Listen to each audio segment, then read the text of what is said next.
जो लोग यूज़ कर रहे हैं देखा जा रहा है लोग मास्क को यूज़ कर रहे हैं लेकिन मास्क यूज़ करने के बाद में उनको सैनिटाइज नहीं करते हैं। सैनिटाइज करने के लिए काफ़ी चीज़ें हैं या फिर आप हेलो दोस्तों, I hope you are enjoying your profession. So आज हम डिस्कस करेंगे स्पोर्ट्स फिजियोथेरेपी के बारे में। और मैं अपनी लैंग्वेज को बहुत ज़्यादा सिंपल रखूँगा, या एक तरह से कह लीजिए कि अब मैं लेमैन लैंग्वेज में ही बात करूँगा इस पूरे टॉपिक के ऊपर, ताकि ज़्यादा से ज़्यादा लोग, ना केवल हेल्थ केयर प्रोफेशनल बल्कि ज़्यादा से ज़्यादा लोग इसको समझ पाएँ कि इस कैटेगरी के अंदर हम क्या ट्रीटमेंट करते हैं और किस किस कंडीशन का हम ट्रीटमेंट करते हैं। सो स्टार्ट करते हैं। Sports physiotherapy. Sports physiotherapy basically एक स्पेशलाइज्ड ब्रांच है फिजियोथेरेपी की, जिसके अंदर हम जो भी इंजरीज होती हैं मसल्स की, लिगामेंट की, जॉइंट्स की, स्पोर्ट्स से रिलेटेड जितनी भी इंजरीज होती हैं वो हम इसमें ट्रीट करते हैं। नॉर्मली एथलीट्स में देखा गया कि उन पे एक अच्छी परफॉर्मेंस देने का बहुत ज़्यादा प्रेशर होता है और उनको भी एक अच्छी परफॉर्मेंस देनी भी होती है।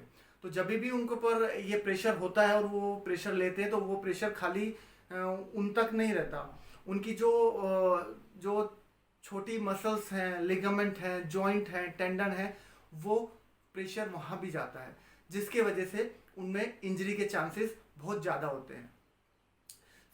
ऐसे बहुत सारे केसेस हैं जिसमें कि स्पोर्ट्स इंजरी देखी गई हैं। और अगर हम बात करें कुछ कॉमन कंडीशंस की फिजियोथेरेपी में, तो कुछ कॉमन कंडीशंस इस प्रकार हैं, जैसे कि शोल्डर रोटेटर कफ इंजरी।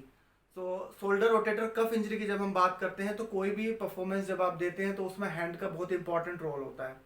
ऐसे में जब आपके शोल्डर के चारों तरफ जो मसल्स होती हैं उनमें स्प्रेन या स्ट्रेन आ जाता है या उनमें इंजरी हो जाती है ओवर स्ट्रेच की वजह से, तो वो एक शोल्डर रोटेटर कफ टीयर जिसको बोलते हैं, वो शोल्डर रोटेटर कफ इंजरी उसमें बहुत कॉमनली देखी जाती है। इसके अलावा अगर हम बात करें एल्बो की, तो इसमें आपका टेनिस एल्बो या फिर गोल्फर एल्बो बहुत कॉमनली देखने के लिए मिलेगा। जब हम बात करते हैं दूसरे पोर्शन की, लाइक लोअर लिम्ब पे अगर हम बात करें, तो जो ग्रोइंग जो हमारा पुल है वो बहुत कॉमनली देखने के लिए मिलेगा, या आपको जो हैमस्ट्रिंग पेन है वो बहुत कॉमनली देखने के लिए मिलेगा, पुल हो जाता है बहुत ही इजीली। तो बहुत सारे पेशेंट में क्या देखा गया है कि जब नी से रिलेटेड हम बात करते हैं तो नी में जो कॉमनली जो इंजरीज देखी गई हैं वो ACL, जैसे कि ACL मतलब एंटीरियर क्रूशिएट लिगामेंट, या PCL पोस्टीरियर क्रूशिएट लिगामेंट, या मीडियल कोलेटरल लिगामेंट, या फिर लेटरल कोलेटरल लिगामेंट की इंजरी भी बहुत कॉमनली देखी जाती है नी में। इसके अलावा आप बात कर सकते हैं पटेलोफेमरल सिंड्रोम की बात कर सकते हैं मेनिस्कस इंजरी की आप बात कर सकते हैं। ये सारे के सारे जो है स्पोर्ट्स इंजरी में आते हैं। या इसके अलावा आप देखना चाहें तो टेंडनाइटिस भी इसमें बहुत कॉमनली देखने के लिए मिलता है, या फिर स्प्रेन या स्ट्रेन भी स्पोर्ट्स फिजियोथेरेपी में ही आता है। जब हम बात करते हैं ट्रीटमेंट की, तो उससे पहले एक बहुत इंपॉर्टेंट पोर्शन होता है डायग्नोसिस, एग्जामिनेशन। तो जब भी हम डायग्नोसिस की बात करते हैं तो हमेशा पेशेंट्स को पहले एग्जामिन करना होता है, देखना होता है उनकी वो किस तरह की इंजरी है, कहाँ पे इंजरी है, नेचर ऑफ इंजरी क्या है, उसके एग्रीवेटिंग फैक्टर क्या है, उसके रिलीविंग फैक्टर क्या है, उनको किस किस चीज़ से उनको रिहेबिलिटेट करना है। उसके लिए हम एक पूरा प्लान को प्रिपेयर करते हैं पेपर पे, और फिर उसी प्लान के बारे में हम जो पेशेंट्स होते हैं जिनको इंजरी होती है उनको सारी चीज़ें बताते हैं, समझाते हैं। ये आपके एग्रीवेटिंग फैक्टर हैं, ये आपके रिलीविंग फैक्टर हैं, ये आपके डूज एंड डोंट्स, वो सारी चीज़ें उनको हम बताते हैं और एक्सप्लेन करते हैं, ताकि जो पेशेंट्स है और जो फिजियो है वो दोनों एक ही चैप्टर पे रहें, दोनों का सोचना और समझना एक सा ही रहे। जब वो ट्रीटमेंट, आप एक पर्सनलाइज ट्रीटमेंट पेशेंट का तैयार कर लेते हैं, फिर आप प्रोसीड करते हैं वो ट्रीटमेंट को एग्जीक्यूट करने के लिए। अगर हम बात करें जनरलाइज ट्रीटमेंट की, या बहुत कॉमनली जो ट्रीटमेंट यूज़ किया जाता है स्पोर्ट्स फिजियोथेरेपी में, तो हम एक बहुत कॉमन जो मेथड जो इन ग्राउंड यूज़ किया जाता है, या at the time of initially जो इंजरीज होती हैं उनके लिए जो हम यूज़ करते हैं वो होता है राइस मेथड, RICE। जो हेल्थ केयर में जो वर्क करते हैं, जो हेल्थ से रिलेटेड डिपार्टमेंट में, उनको तो ये मैक्सिमम लोगों को पता होगा, लेकिन मैं जनरलाइज बताना चाहता हूँ कि इनिशियल इंजरी में आपको राइस मेथड का यूज करना है। R means rest, I means ice application, C means compression यानी कोई बैंडेज अप्लाई करना है, and E for elevation of the limb. तो ये चारों चीजें आपको हमेशा अप्लाई करनी है जब भी इनिशियली आपको इंजरीज होती हैं किसी भी पार्ट पे बॉडी के। इसके अलावा अगर हम फिजियोथेरेपी ट्रीटमेंट की बात करें तो वो पेशेंट टू पेशेंट वेरी करता है, किस पेशेंट्स की को किस कंडीशन में क्या देना है और क्या नहीं देना है, ये बहुत सारी चीज़ों पे डिपेंड करता है। और उसके अलावा अगर हम देखें तो जनरलाइज में आप रशियन करंट आप लोग यूज़ करते हैं, शॉर्ट वेव डायथर्मी यूज़ करते हैं।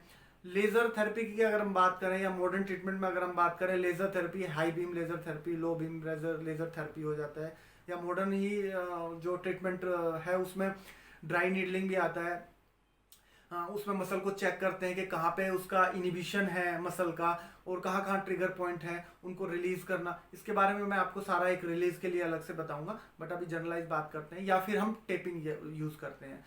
तो जब हम टेपिंग यूज करते हैं, टेपिंग में भी वैसे तो वैरायटी ऑफ टेपिंग काफी सारा है, उसका अगर क्लासिफिकेशन करें वो बहुत ज्यादा पार्ट्स में डिवाइड उसको किया हुआ है। बट अगर हम जनरलाइज बात करें तो टेप भी जो हम बात करें टेपिंग की, तो वो भी 3 तरह की हम मेजरली उसको अगर क्लासिफाई करें तो रिजिड, सेमी रिजिड और काइनेसोलॉजिकल टेपिंग। अगर मैं सिंपल वे में बताऊं, रिजिड जहां पे आपको मसल को बिल्कुल रिस्ट्रिक्ट करना है और उसको मूवमेंट को नहीं होने देना है या लिमिटेड मूवमेंट होने देना है। जब हम बात करते हैं सेमी रिजिड की, तो वहां पे आपको जॉइंट्स का या पेरिफेरल जॉइंट का आपको जो प्रेशर है, जो फोर्स है, उसको आप डिस्ट्रीब्यूट कर सकते हैं और limited range of the motion maintain कर सकते हैं। जब हम काइनेसोलॉजिकल टेपिंग की बात करते हैं तो काइनेसोलॉजिकल टेपिंग में ना सिर्फ आप जॉइंट को हील कर रहे हैं, स्पोर्ट्स इंजरी को रिहैबिलिटेट कर सकते हैं, बल्कि सेम टाइम आपका जो काइनेसोलॉजिकल जो एक बायोमैकेनिकल जो करेक्ट अलाइनमेंट नहीं है, आप पोस्चर करेक्शन के लिए भी इस टेपिंग को, काइनेसोलॉजिकल टेपिंग को यूज कर सकते हैं। तो ये 3 तरह की मैंने टेपिंग के बारे में यहाँ पे बताया है। यहाँ पे मैं आपको एक और चीज़ें बताना चाहूँगा। जब भी स्पोर्ट्स इंजरी में कोई भी पेशेंट आता है या कोई भी स्पोर्ट्समैन आता है, तो उनको जरूरी है कि फिजियो और स्पोर्ट्समैन का एक कम्युनिकेशन बीच में बहुत अच्छा हो, एक तालमेल जो है वो बहुत अच्छा हो।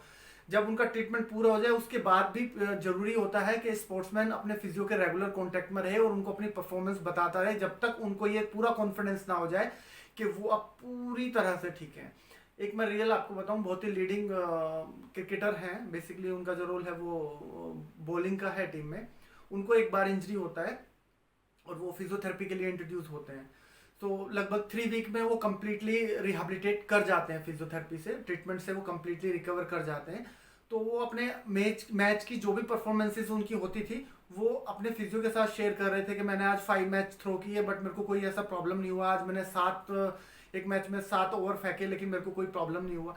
एक बड़े मैच में जहाँ पे उनको के 10 ओवर फेंकने थे, तो इन 9th और 10th ओवर में उनको पता लगा कि वो ही इज फीलिंग सम, क्योंकि उनको शोल्डर में पेन था, रोटेटर कफ का उनका प्रॉब्लम था, तो उनको लगा कि he is feeling some pain और some discomfort during the bowling.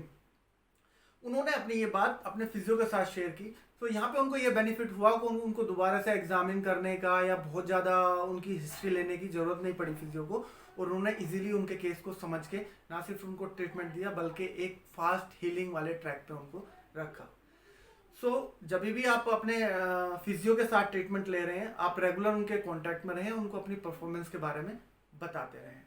यहाँ मैं ये भी बताना चाहूँगा कि फिजियो का काम खाली उस पर्टिकुलर पार्ट को ट्रीट करना नहीं है, बल्कि ये भी देखना है कि वो मेंटली किस लेवल पे है, उनका स्टैमिना कितना है, और उनको ना केवल फिजिकली बल्कि उनको मेंटली भी कॉन्फिडेंस देकर उनको पिच तक पहुंचाना भी फिजियोथेरेपिस्ट की ही रिस्पॉन्सिबिलिटी है।